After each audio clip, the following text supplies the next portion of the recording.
अस्सलाम वालेकुम।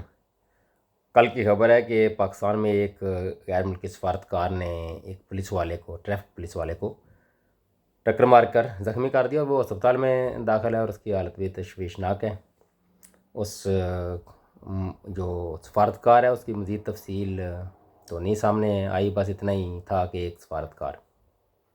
तो इससे मुझे याद आया कि पाकिस्तानी जो सफारतकार हैं या और भी गरीब ममालिक के जो सफारतकार हैं, वो किसी को टक्कर मारना तो दूर की बात, कभी जो अमीर मुल्क हैं या ताकतवर मुल्क हैं या जहाँ आयन और कानून की पासदारी और हुक्मरानी है, वहाँ गलत पार्किंग करके भी देख लें। मुझे इसी तरह याद है, आज से चंद साल पहले ओस्लो में पाकिस्तानी सफ़ीर की गाड़ी को एक नहीं दो दफ़ा जुर्माने की खबरें सामने आई हैं गलत पार्किंग की वजह से। जबकि पाकिस्तान में जो एक तो एम्बेसडर है ना, उससे उसको छोड़ेंगे काम, वहाँ एक एम्बेसी में काम करने वाला बंदा जो है वो पाकिस्तान में दिन दहाते फिरते हैं और गैर कानूनी और गैर आइनी कामों में एक नहीं कई मरतबा मुलव्वस पाए गए हैं। और फिर वहाँ वही जिनेवा कन्वेंशन, उसका समझौता, वो सारा कुछ सामने आ जाता है कि नहीं, इनको ये नहीं सज़ा नहीं दी जा सकती इस मुल्क में, इनको सफारतकारी के तहत वो जो रियायतें हासिल हैं इनको मिलनी चाहिए, या इनको हम वहाँ उनके आप वापस मुल्क में भेज देते हैं, वो उनका मुल्क जाने और वो जाने। मगर क्या किसी ताकतवर मुल्क ने या ऐसा मुल्क जहाँ आयन और कानून की पासदारी हो, उसने कहा कि नहीं इसको वापस भेजते हैं जाके वहाँ सज़ा भुगत ले? नहीं, सवाल ही पैदा नहीं होता। वो आपको सज़ा देते हैं, भरपूर तरीके से आपको वहाँ के आयन और कानून की पासदारी करना पड़ती है।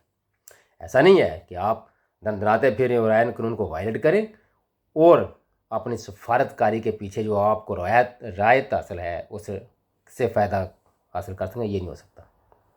क्योंकि बहुत बड़ी बात हो, मुल्कों के दरमियान आपसी जो आपस में अंडरस्टैंडिंग या अख्तलाफात, उस बुनियादों पे अगर कुछ लेन देन या कोई नफ़ा नुकसान की बात हो तो अलग बात है। वहाँ जब उनमें जिनेवा कन्वेंशन वाली जो सहूलियात हैं वो कोई नहीं मानता। ताकतवर मुल्क तो बिल्कुल नहीं मानते। इसका नहीं एतबार तो आप पाकिस्तान में देख लें, रेमंड डेव्स का मामला देख लें, अमर कांसी का मामला देख लें, यूसुफ रमज़ी का मामला देख लें।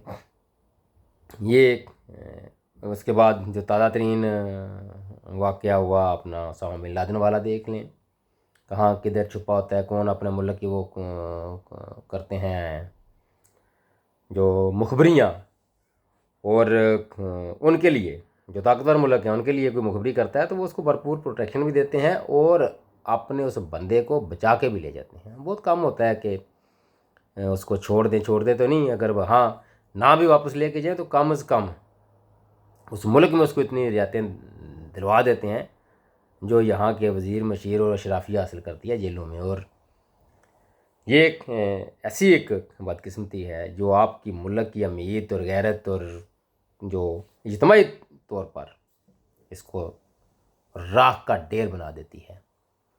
ऐसा नहीं होना चाहिए। अगर कोई गैर मुल्की सफारतकार या कभी उसका कोई अमला उस एम्बेसी का पाकिस्तान में कोई गैर कानूनी काम करता है या उससे कोई गैर कानूनी हरकत सरजद हो जाती है तो उसका सद्देबाब भरपूर तरीके से करना चाहिए।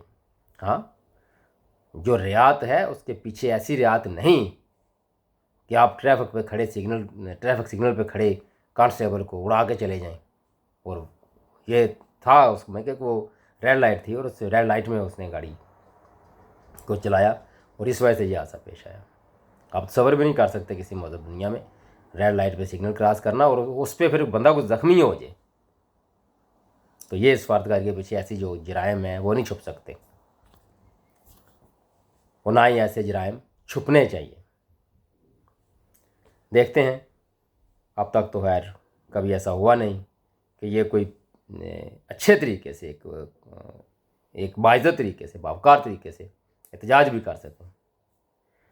इस मामले में सही हो सकता है अगर किसी कोई गरीब मुल्क का हो तो शायद कोई एहतजाज भी कर लें, वरना अमीर मुमालिक में तो एहतजाज तो दूर की बात, वो बात को उल्टा दबाने की कोशिश करेंगे।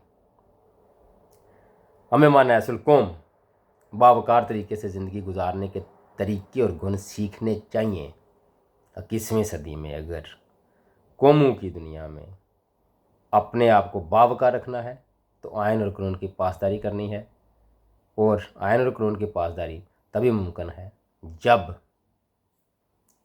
ٹاپ سے شروع ہوگی۔ تک کے لیے اتنی، اللہ حافظ۔